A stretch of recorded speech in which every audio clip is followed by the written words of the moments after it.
Di tengah hujan deras yang mengguyur Jakarta malam itu, Aisyah membuka pintu apartemennya dengan tangan gemetar, menemukan sahabat karibnya, Nadia, berdiri di ambang pintu dengan wajah pucat dan mata merah. "Aku tidak bisa lagi, Aisyah. Suamiku tahu segalanya," kata Nadia sambil terisak, dan saat itu juga, Aisyah menyadari bahwa rahasia cinta terlarang mereka selama bertahun-tahun telah terbongkar, memicu badai yang akan menghancurkan segalanya. Aisyah menarik Nadia masuk, menutup pintu dengan cepat, hatinya berdegup kencang seperti genderang perang. Aisyah, seorang wanita berusia 32 tahun yang bekerja sebagai pengacara di Irma Hukum bergengsi di kawasan Sudirman, selalu dikenal sebagai sosok yang tenang dan logis. Tapi malam itu, logikanya runtuh. Nadia, sahabat sejak kuliah di Universitas Indonesia, adalah satu-satunya orang yang tahu sisi rapuh Aisyah. Mereka bertemu di kelas psikologi, di mana diskusi tentang identitas diri membuat mereka semakin dekat. Awalnya, itu hanyalah persahabatan biasa, tapi lama-kelamaan, perasaan itu berkembang menjadi sesuatu yang lebih dalam, sesuatu yang mereka berdua tahu dilarang oleh norma masyarakat Indonesia yang konservatif. "Aku bilang padamu kita harus hati-hati," gumam Aisyah sambil menyeduhkan teh hangat untuk Nadia. Nadia duduk di sofa, tangannya memeluk lutut, tubuhnya masih basah kuyup oleh hujan. "Dia menemukan pesan-pesan kita di ponselku. Aku lupa menghapusnya. Sekarang, dia mengancam akan ceritakan ke keluargaku, ke orang tuaku di Bandung."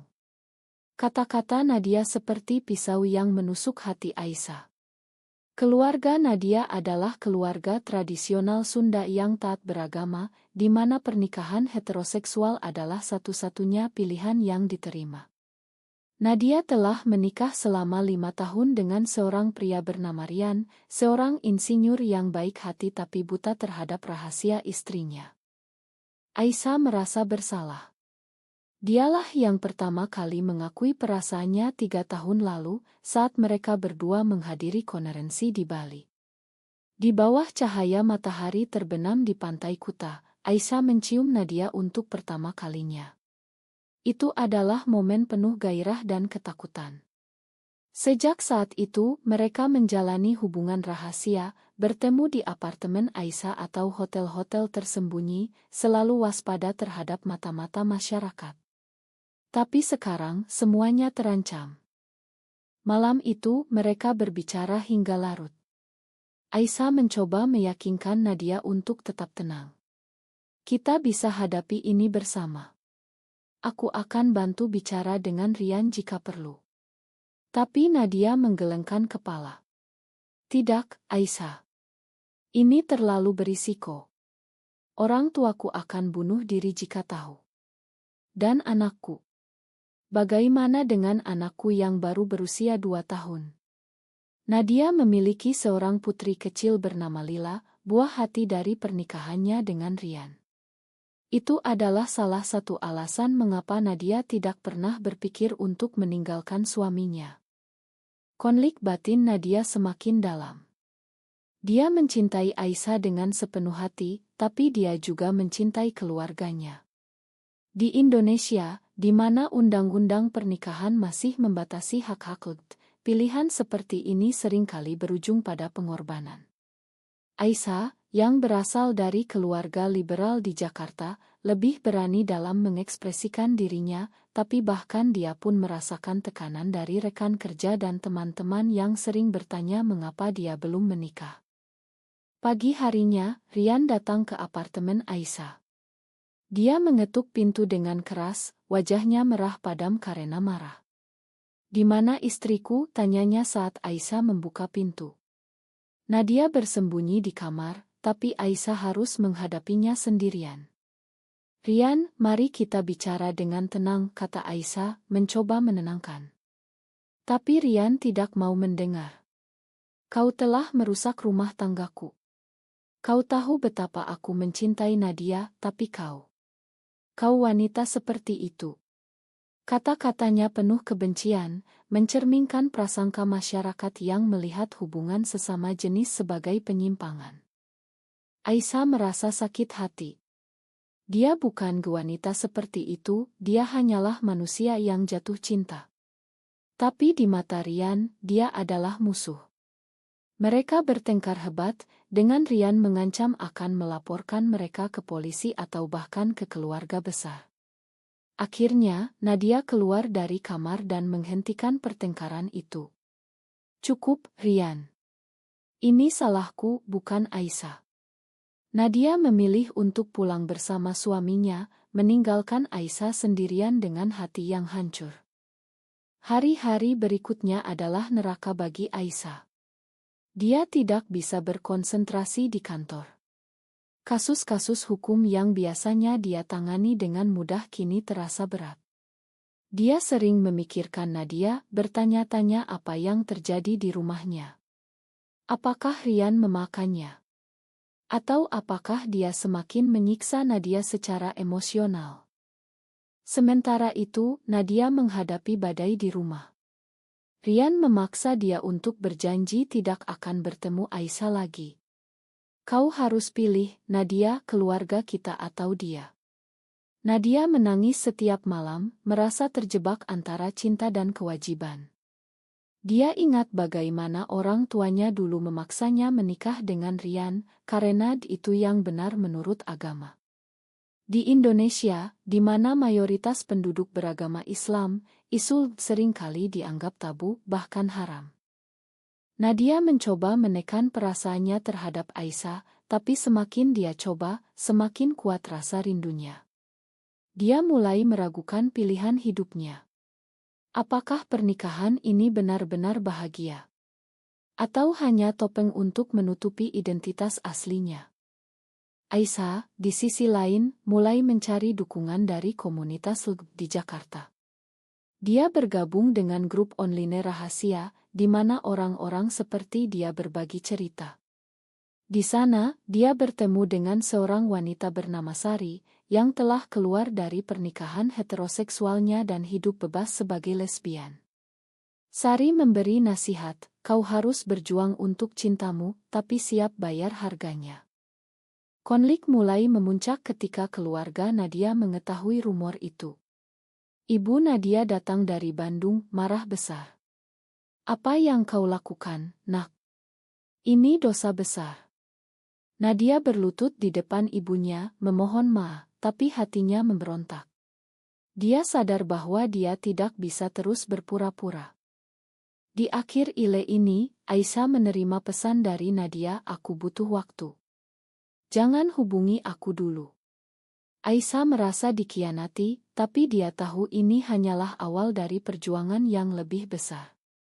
Beberapa minggu berlalu sejak pertengkaran itu, dan Aisyah mencoba melanjutkan hidupnya. Dia fokus pada pekerjaan, mengambil kasus-kasus hak asasi manusia yang melibatkan diskriminasi gender. Tapi setiap malam, bayangan Nadia menghantuinya. Dia sering duduk di balkon apartemennya, memandang lampu-lampu kota Jakarta yang berkilauan, bertanya-tanya apakah Nadia juga memikirkannya. Nadia sementara itu hidup dalam tekanan konstan. Rian menjadi semakin posesi, memeriksa ponselnya setiap hari. Aku lakukan ini demi kita, katanya, tapi Nadia merasa seperti tahanan. Anaknya, Lila, menjadi satu-satunya cahaya dalam kegelapan itu. Setiap kali melihat senyum Lila, Nadia diingatkan akan pengorbanan yang dia buat. Tapi apakah itu cukup? Suatu hari, Nadia bertemu dengan teman lamanya dari kuliah, seorang psikolog bernama Maya. Maya, yang tahu tentang orientasi seksual Nadia sejak dulu, mendengarkan curhatan Nadia di sebuah kafe di Kemang. Kau tidak bisa terus menyiksa diri seperti ini, Nadia. Identitasmu adalah bagian dari dirimu. Maya menceritakan pengalamannya sendiri, bagaimana dia keluar sebagai biseksual dan kehilangan sebagian keluarganya, tapi menemukan kebahagiaan sejati. Kata-kata Maya membuat Nadia berpikir ulang. Dia mulai membaca buku-buku tentang psikologi secara diam-diam. Di Indonesia, akses terhadap informasi seperti itu terbatas, tapi Nadia menemukan forum online yang mendukung. Di sana, dia membaca cerita orang-orang yang memilih untuk hidup autentik, meski menghadapi penolakan sosial. Sementara itu, Aisyah mendapat kabar buruk. Rekan kerjanya, seorang pria konservatif bernama Budi, mulai menyebarkan rumor tentang dirinya. "Aku dengar kau punya hubungan aneh dengan klien wanita," katanya suatu hari di ruang rapat. Aisyah marah, tapi dia tahu ini akibat dari kebocoran rahasia Nadia. Irma hukumnya, meski modern, masih dipengaruhi oleh norma masyarakat. Aisyah khawatir akan kehilangan pekerjaannya. Konflik internal Aisyah semakin dalam. Dia ingat masa kecilnya ketika ayahnya, seorang dosen universitas, mengajarinya tentang kebebasan berpikir. Tapi bahkan ayahnya pun mungkin tidak menerima jika tahu tentang orientasinya. Aisyah mulai meragukan dirinya sendiri, apakah cinta ini sepadan dengan semua penderitaan. Nadia memutuskan untuk bertemu Aisyah secara rahasia. Mereka bertemu di sebuah taman di pinggiran Jakarta, di bawah pohon-pohon rindang. "Aku rindu kamu," kata Nadia sambil memeluk Aisyah. Mereka berciuman, tapi Nadia menarik diri. "Tapi aku tidak bisa tinggalkan Rian. Lila butuh ayahnya." Aisyah merasa hancur. "Jadi kau pilih dia daripada kita?" Pertengkaran itu memicu reaksi berantai. Rian, yang curiga, menyewa detektif untuk mengikuti Nadia. Saat mengetahui pertemuan itu, dia marah besar. Malam itu, dia menghadapi Nadia di rumah. "Kau bohong lagi. Kau ingin hancurkan keluarga ini." Nadia menangis, tapi kali ini dia membela diri. "Aku mencintai Aisyah, Rian. Ini bukan pilihan, ini siapa aku." Rian terkejut. Dia tidak pernah mendengar Nadia begitu tegas. Tapi kemarahannya membuatnya mengambil keputusan ekstrem. Dia mengusir Nadia dari rumah. "Pergi saja ke dia. Tapi Lila tetap bersamaku." Nadia syok, hatinya tercabik-cabik. Dia pergi ke apartemen Aisyah, membawa tas kecil berisi pakaian. Aisyah menerimanya dengan tangan terbuka, tapi dia tahu ini bukan akhir yang bahagia. "Kita harus hadapi ini bersama," katanya. Mereka menghabiskan malam itu berbicara tentang masa depan. Nadia khawatir tentang hak asuh Lila. Di Indonesia, pengadilan cenderung memihak ayah dalam kasus perceraian, terutama jika ada isu moral seperti ini. Keesokan harinya, ibu Nadia datang ke apartemen. "Kembalilah, Nak.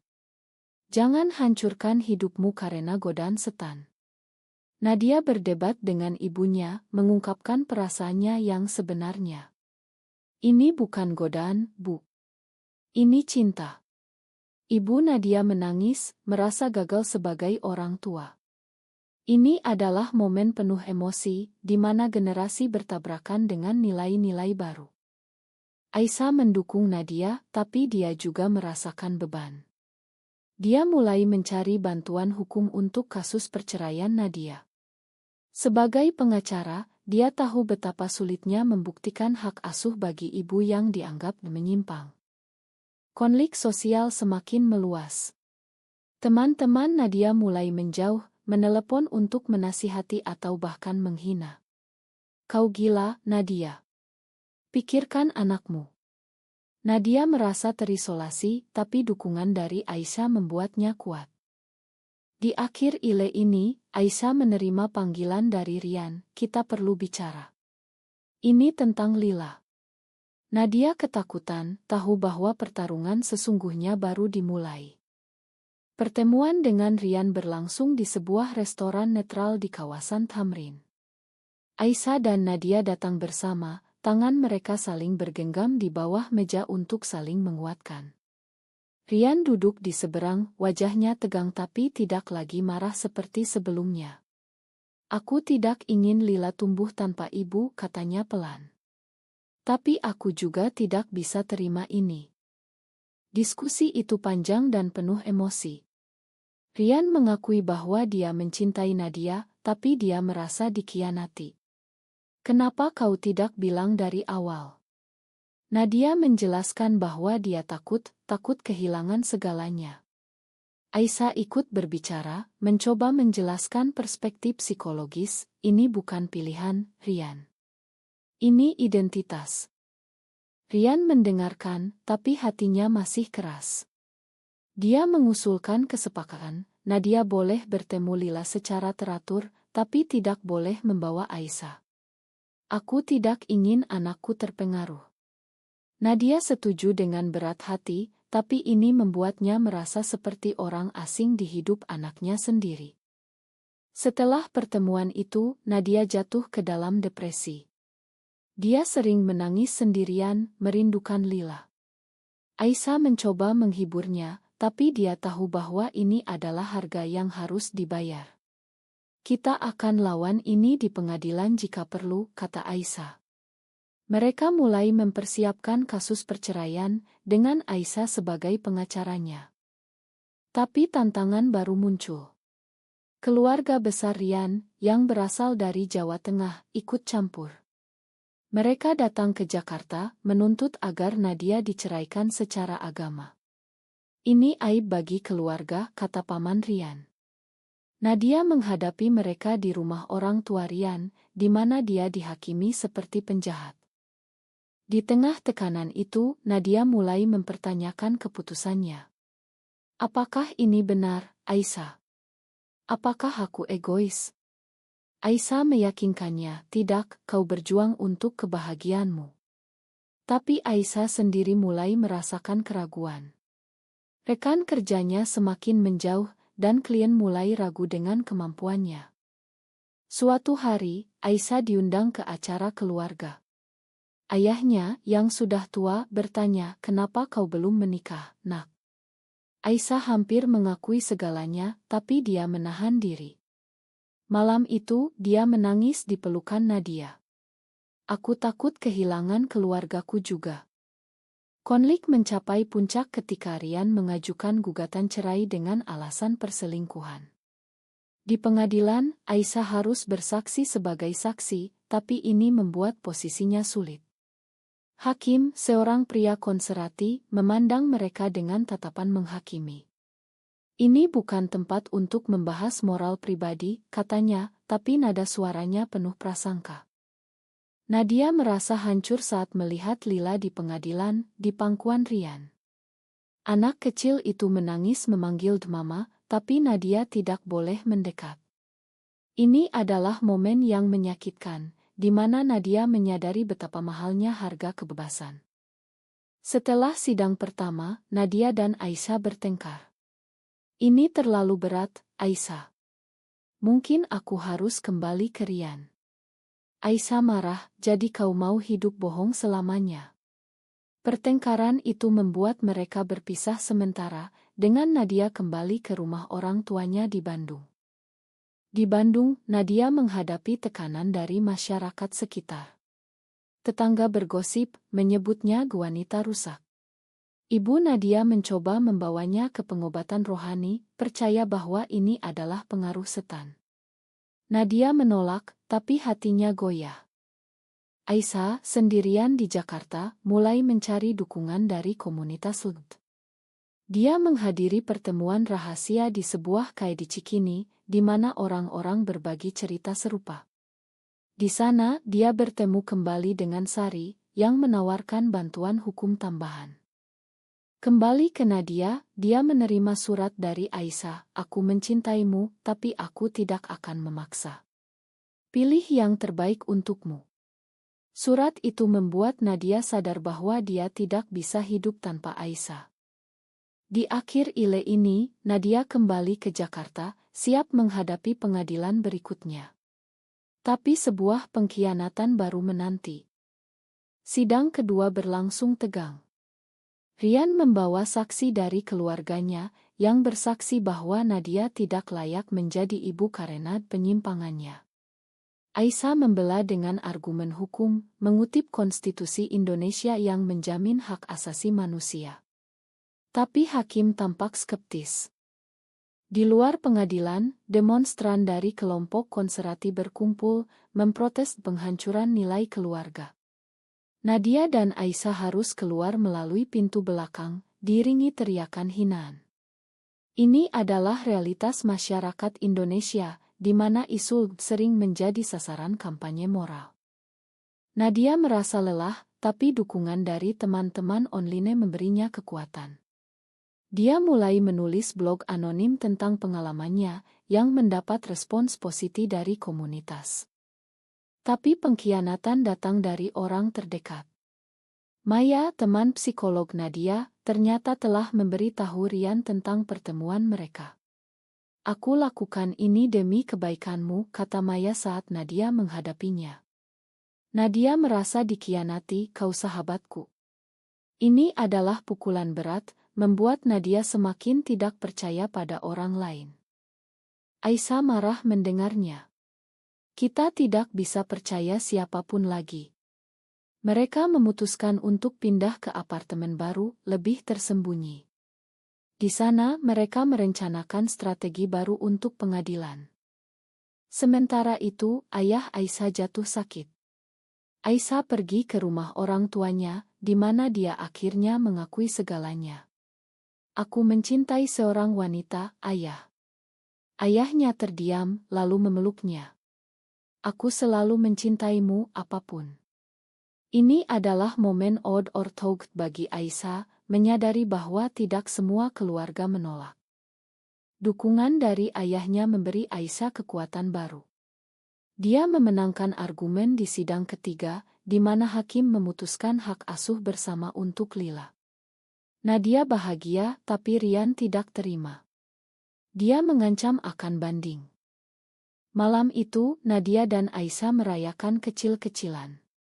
Mereka berbicara tentang masa depan, mungkin pindah ke Bali di mana masyarakat lebih terbuka. Tapi mimpi itu hancur ketika Rian datang dengan polisi. "Kau dituduh merusak rumah tangga," kata polisi kepada Aisyah.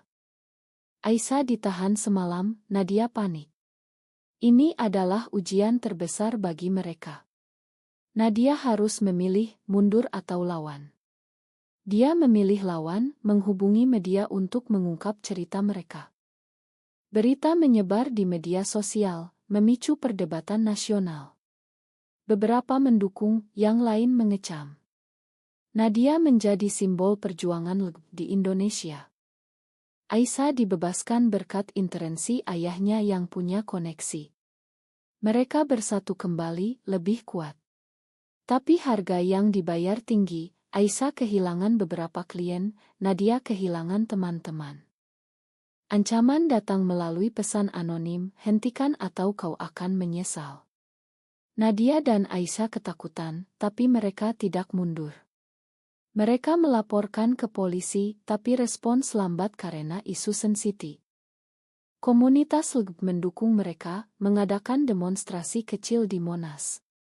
Nadia berpidato untuk pertama kalinya, "Kami hanya ingin hidup damai." Ini adalah momen kebangkitan bagi Nadia, dari wanita rapuh menjadi pejuang. Rian, melihat berita, mulai meragukan dirinya. Dia bertemu Nadia secara pribadi. "Maafkan aku. Aku tidak ingin Lila tumbuh dalam kebencian." Mereka sepakat untuk co-parenting damai. Aisyah dan Nadia akhirnya bisa hidup bersama, meski masih menghadapi tantangan. Mereka pindah ke Bali, memulai hidup baru. Di sana, mereka menemukan komunitas yang lebih menerima. Tapi cerita tidak berakhir bahagia sempurna. Nadia masih merindukan masa lalu, Aisyah masih berjuang dengan trauma. Mereka belajar bahwa cinta membutuhkan pengorbanan terus-menerus. Di pantai Bali, di bawah matahari terbenam, Nadia bertanya pada Aisyah, "Apakah semua ini sepadan?" Aisyah menjawab, "Ya, karena aku punya kamu." Kisah mereka menjadi inspirasi bagi banyak orang, tapi juga memicu kontroversi. Apakah pilihan mereka benar, atau apakah mereka egois mengorbankan keluarga demi cinta pribadi?